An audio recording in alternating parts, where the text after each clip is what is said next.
اعوذ اعوذ باللہ من الشیطان الرجیم، بسم اللہ الرحمن الرحیم۔ الحمد للہ رب العالمین، الصلاۃ والسلام علی سید المرسلین و خاتم النبیین، اما بعد۔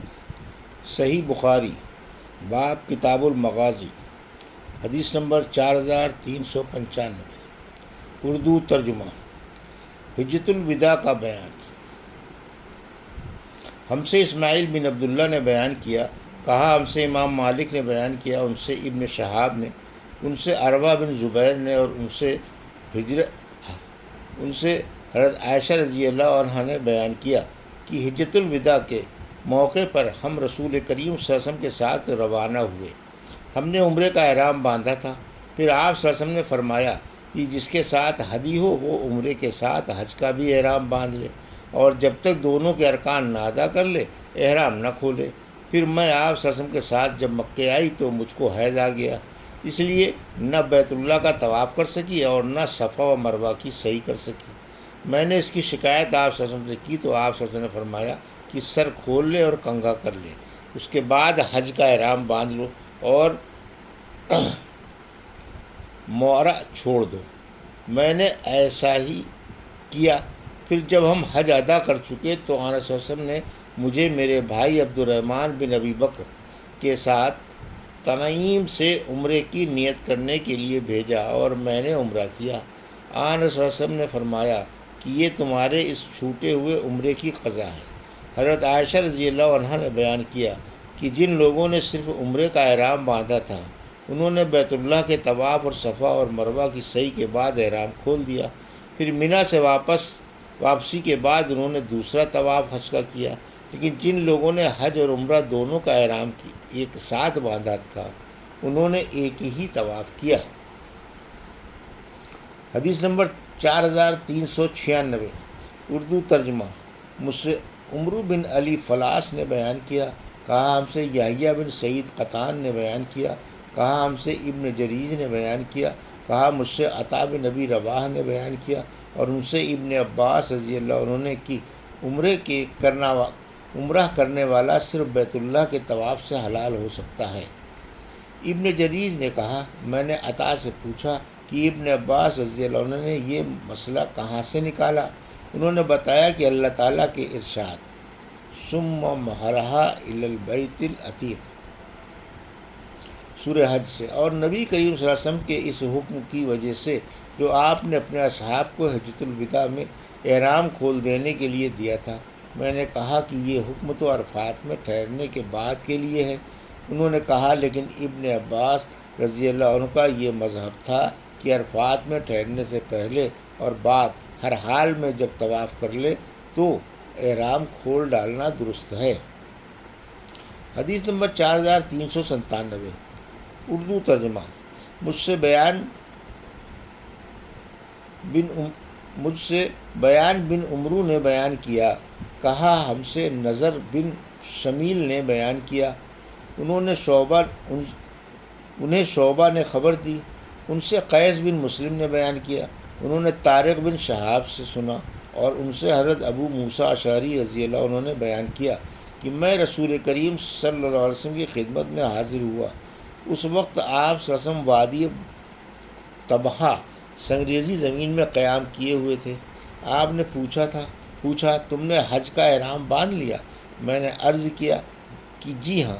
دریافت فرمایا احرام کس طرح باندھا ہے؟ عرض کیا اس طرح کہ میں بھی اسی طرح احرام باندھتا ہوں جس طرح نبی کریم صلی اللہ علیہ وسلم نے باندھا ہے۔ آپ نے فرمایا پہلے عمرہ کرنے کے لیے بیت اللہ کا طواف کر، پھر صفا اور مروہ کی صحیح کر، پھر حلال ہو جا۔ چنانچہ میں نے بیت اللہ کا طواف اور صفا و مروہ کی صحیح کر کے قبیلہ قیس کی ایک عورت کے گھر آیا اور انہوں نے میرے سر سے جوئیں نکالی۔ حدیث نمبر 4398، اردو ترجمہ۔ مجھ سے ابراہیم بن منظر نے بیان کیا، کہا ہم کو انس بن ایاز نے خبر دی کہ ہم سے موسیٰ بن عقبہ نے بیان کیا، ان سے نافع نے انہیں عبداللہ بن عمر رضی اللہ عنہ نے خبر دی کہ نبی کریم صلی اللہ علیہ وسلم کی زوجہ مطہرہ حفصہ رضی اللہ عنہا نے انہیں خبر دی کہ حضور اکرم صلی اللہ علیہ وسلم نے حجۃ الوداع کے موقع پر اپنی بیویوں کو حکم دیا کہ عمرہ کرنے کے بعد حلال ہو جائیں، یعنی احرام کھول دیں۔ حفصہ رضی اللہ عنہا نے عرض کیا، یا رسول اللہ، پھر آپ کیوں نہیں حلال ہوتے؟ آپ صلی اللہ علیہ وسلم نے فرمایا کہ میں نے تو اپنے بالوں کو جما لیا ہے اور اپنی قربانی کو ہار پہنا دیا ہے، اس لیے میں جب تک قربانی نہ کر لوں اس وقت تک احرام نہیں کھول سکتا۔ حدیث نمبر 4399، اردو ترجمہ۔ ہم سے ابو الیمان نے بیان کیا، کہا کہ مجھ سے شعیب نے بیان کیا، ان سے زہری نے، دوسری سند، اور امام بخاری رحمۃ اللہ علیہ نے کہا، اور مجھ سے محمد بن یوسف فریابی نے بیان کیا، کہا ہم سے امام اوزاعی نے بیان کیا، کہا کہ مجھے ابن شہاب نے خبر دی، انہیں سلیمان بن یسار نے، اور انہیں ابن عباس نے قبیلے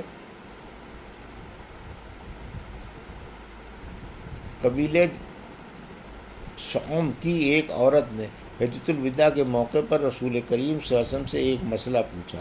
فضل بن عباس رضی اللہ عنہ حضور اکرم صلی اللہ علیہ وسلم ہی کے سوار پر آپ کے پیچھے بیٹھے ہوئے تھے۔ انہوں نے پوچھا کہ یا رسول اللہ، اللہ کا جو فریضہ اس کے بندوں پر ہے، یعنی حج، میرے والد پر بھی فرض ہو چکا ہے، لیکن بڑھاپے کی وجہ سے ان کی حالت یہ ہے کہ وہ سواری پر نہیں بیٹھ سکتے، تو کیا میں ان کی طرف سے حج ادا کر سکتی ہوں؟ آپ نے فرمایا کہ ہاں، کر سکتی ہو۔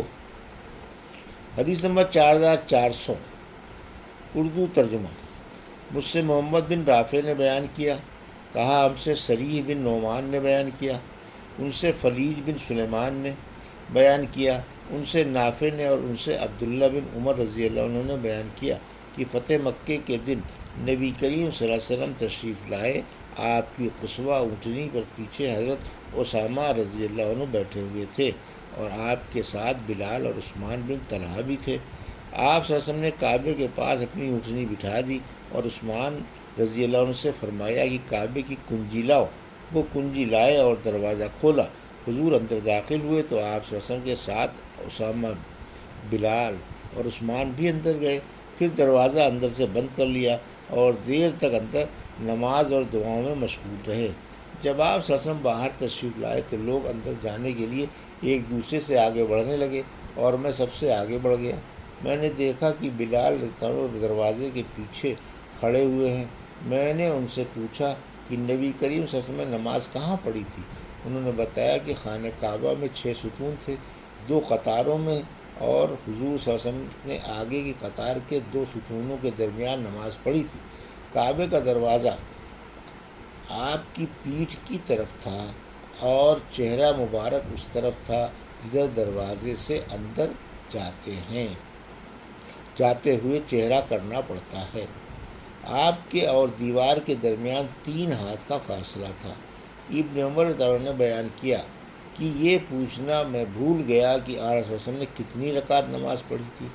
جس جگہ آپ نے نماز پڑھی تھی وہاں سرخ سنگ مرمر بچھا ہوا تھا۔ حدیث نمبر 4401، اردو ترجمہ۔ ہم سے ابو الیمان حکم بن نافع نے بیان کیا کہ ہم کو شعیب نے خبر دی، انہیں زہری نے کہا، مجھ سے عروہ بن زبیر اور ابو سلمہ بن عبد الرحمن نے بیان کیا، اور انہیں نبی کریم صلی اللہ علیہ وسلم کی زوجہ مطہرہ حضرت عائشہ رضی اللہ عنہا نے خبر دی کہ حضور صلی اللہ علیہ وسلم کی زوجہ حضرت صفیہ رضی اللہ عنہا نے خبر دی کہ حضور صلی اللہ علیہ وسلم کی زوجہ حضرت صفیہ رضی اللہ عنہا حجۃ الوداع کے موقع پر حائضہ ہو گئی تھیں۔ حضور صلی اللہ علیہ وسلم نے دریافت فرمایا، کیا ابھی ہمیں ان کی وجہ سے رکنا پڑے گا؟ میں نے عرض کیا، یا رسول اللہ، یہ تو مکہ لوٹ کر طواف زیارت کر چکی ہیں۔ حضور صلی اللہ علیہ وسلم نے فرمایا کہ پھر اسے چلنا چاہیے، طواف وداع کی ضرورت نہیں۔ حدیث نمبر 4402، اردو ترجمہ۔ ہم سے یحییٰ بن سلیمان نے بیان کیا، کہا کہ مجھے عبداللہ بن وہب نے خبر دی، کہا کہ مجھ سے عمر بن محمد نے بیان کیا، ان سے ان کے والد نے بیان کیا، اور ان سے عبداللہ بن عمر رضی اللہ عنہ نے بیان کیا کہ ہم حجۃ الوداع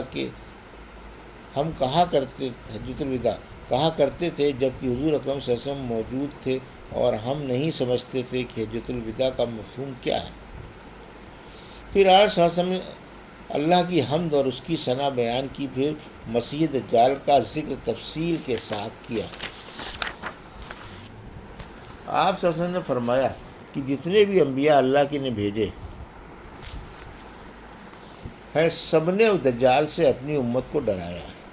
حضرت نوح علیہ السلام نے اپنی امت کو اس سے ڈرایا، اور دوسرے بعد میں آنے والے انبیاء نے بھی، اور وہ تم ہی میں سے نکلے گا۔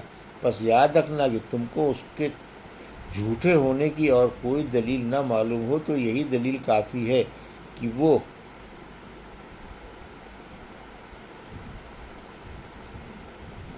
کانا ہوگا، اور تمہارا رب کانا نہیں ہے۔ اس دجال کی آنکھ ایسی معلوم ہوگی جیسے انگور کا دانہ۔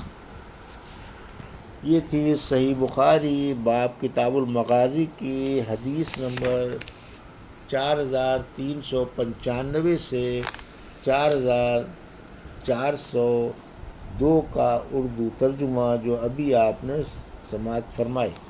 اللہ سے دعا ہے کہ اللہ ہمیں ان حدیثوں کی صحیح سمجھ کے ساتھ عمل کرنے کی توفیق عطا فرما، آمین یا رب العالمین۔